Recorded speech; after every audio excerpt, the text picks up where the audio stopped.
आसान ना था मेरे लिए। दादी सब पता नहीं हमारे को लालची झूठी क्या ही समझ रही होंगी, लेकिन कामिनी जी के हाथ सब कुछ ना जाने दे सकूं मैं। पता नहीं सब कुछ अपने नाम करके वो हमारे परिवार के साथ क्या करना चाहती है।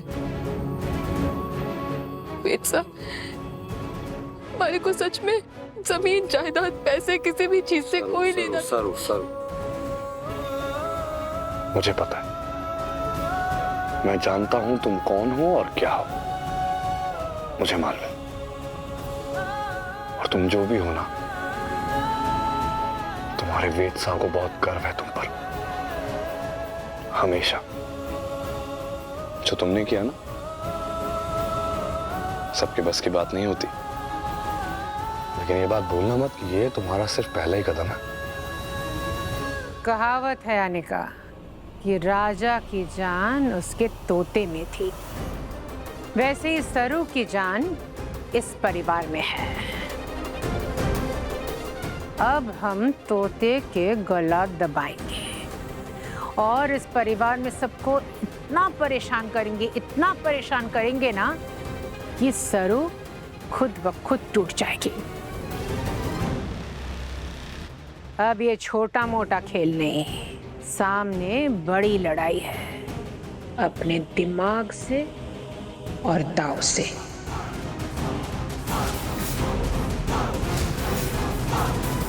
ये जंग है जिसे तुम्हें लड़नी पड़ेगी, लेकिन इन आंसुओं के साथ नहीं, अपने अस्त्रों के साथ। और वो अस्त्र होंगे तुम्हारा संयम, तुम्हारा संकल्प और मेरी सरू का साहस। आंसू नहीं। जंग तो मैं खुद लड़ूंगी, लेकिन हमारी असली जीत तभी होगी जब आप हमारे साथ, हमारे सारथी बनकर खड़े रहेंगे। रहेंगे ना?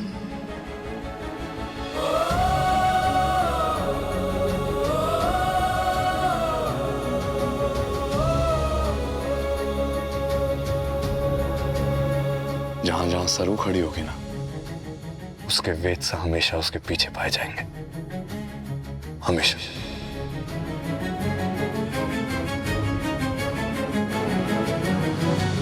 मुझे यकीन नहीं हो रहा है हमारी सरू ऐसा कर सकती है।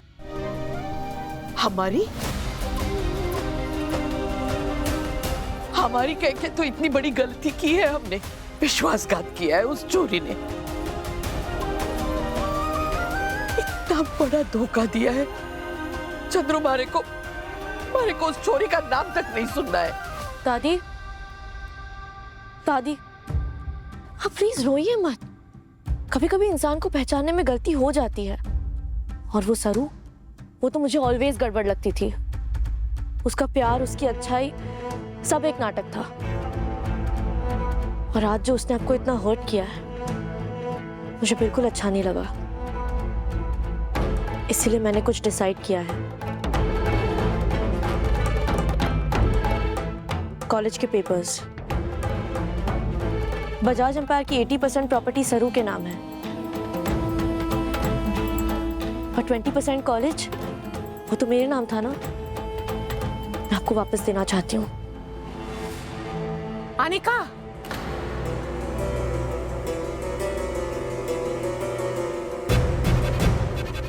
ये क्या कर रही हो तुम? हाँ,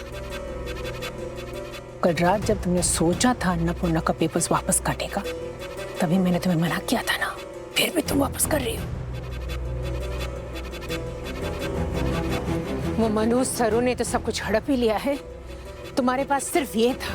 हाँ, ये वापस कर दोगी तो तुम्हारे पास बचेगा क्या? मेरी फैमिली, नानी, और वो मेरे लिए किसी भी प्रॉपर्टी से कहीं ज्यादा इंपॉर्टेंट है। I'm proud of you, Anika. मुझे यकीन नहीं हो रहा तुम इतनी समझदार हो सकती हो। अनिका, बेटा एक कॉलेज थारा है, तू अपने पास ही रख। नहीं दादी, आपको लेना ही होगा, वरना मैं समझूंगी कि आप मुझे अपना नहीं मानती। आई नो मैंने आप दोनों को बहुत डिसअपॉइंट किया है, पर हूं तो मैं इस घर की बेटी।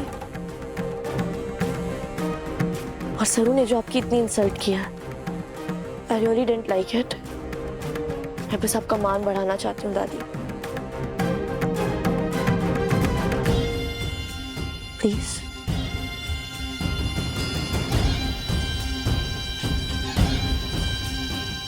एनी, एनी मेरी बात सुनो एनी।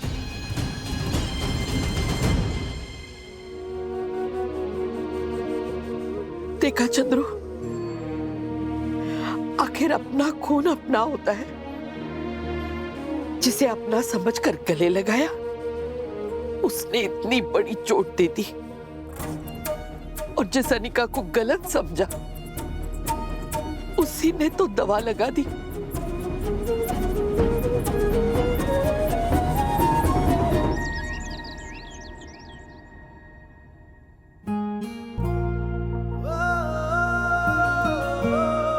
सेठ साहब, मैं खुद से कॉलेज चली आती, आपको इतनी परेशानी उठाने की क्या जरूरत थी?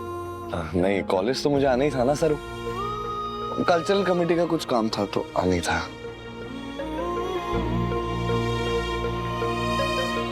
कल्चरल कमेटी का काम? हमारे सामने ना कोशिश भी ना कीजिए। झूठ पकड़ने का टैलेंट सिर्फ आप में ही ना है। आपकी आंखों में देख के यूं पकड़ लेती हूँ मैं। और क्या क्या देख पाती हो सरू तुम मेरी आंखों में?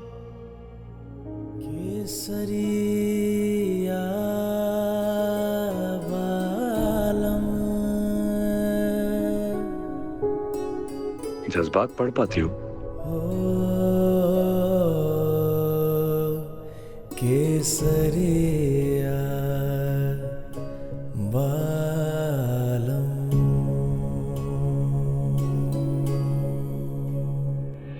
मेरा मतलब है कि मेरे पेट में सरू चूहे कूद रहे हैं क्योंकि सुबह से कुछ खाना नहीं खाया, घर से भूखा पेट निकला था। तो मैं सोच रहा हूँ कि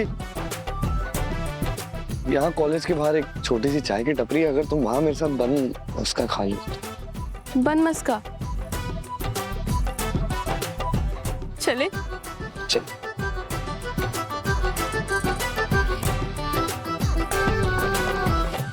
काम हो गया? अरे बढ़िया से हो गया मैडम जी। बन मस्का और चाय? बन मस्का और 2 चाय। भाई भाई, 2 बन मस्का और 2 चाय। हाँ दिया दिया, बैठो। हाँ। अरे कहाँ चला गया ये?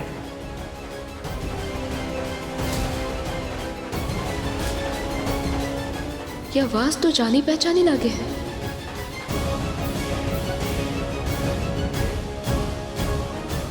ये आवाज